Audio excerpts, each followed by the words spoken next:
workout for Tuesday, April 28th.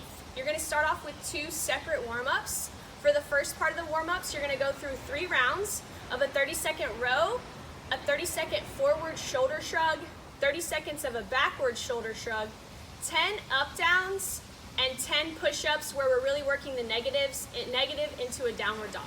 So for the first part, 30 seconds of a row.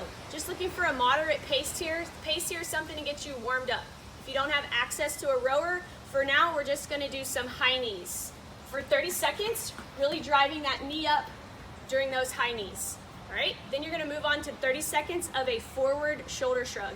For the shoulder shrug, just have those hands hanging by your side, shrug those shoulders up towards your ears, and then roll them forward.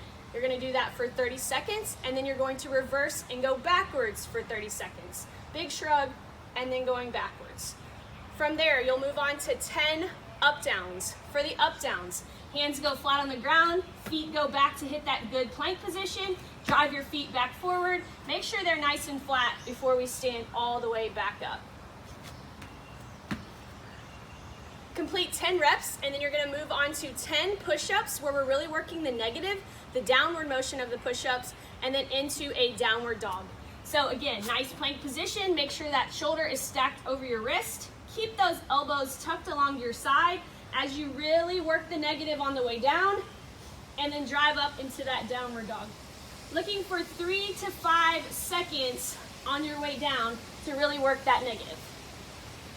You'll go through 10 reps of that, and then you'll cycle through those movements 2 more times for a total of 3 rounds. For the next part of your warm-up, we're going to go 8 rounds of a Tabata style workout. So you'll be working for 20 seconds and resting for 10 seconds for a total of 8 rounds. During rounds 1 and 2, we're going to work on just single leg jumps with your jump rope, single unders on your right leg only. For rounds 3 and 4, we'll go single unders on your left leg only.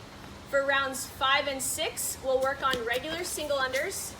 And for rounds 7 and 8, we're gonna work on some penguin taps, or you can sub in some double unders there if you feel pretty efficient with them.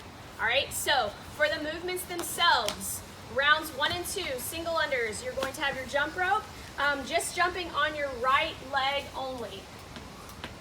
All right, you'll go through 20 seconds of work and then rest, and then you'll repeat on that right leg.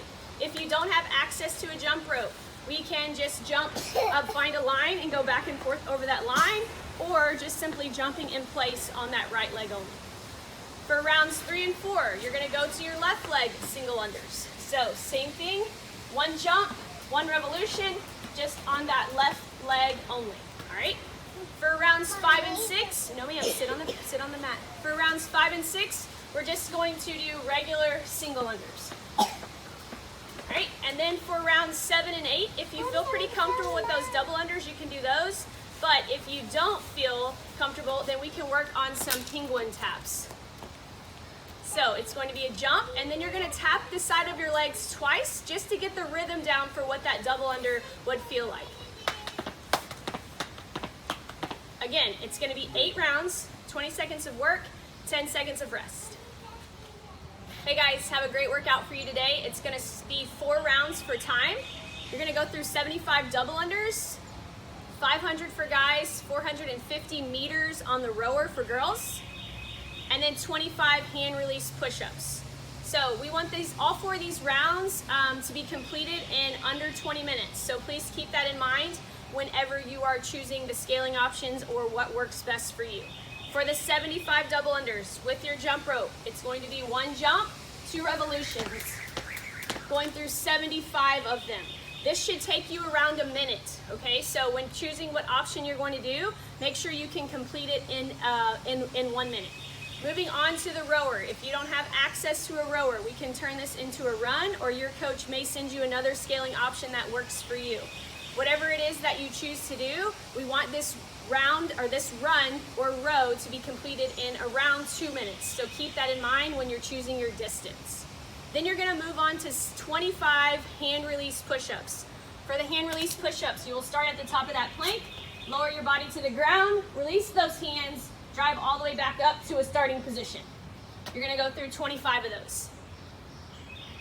Enjoy!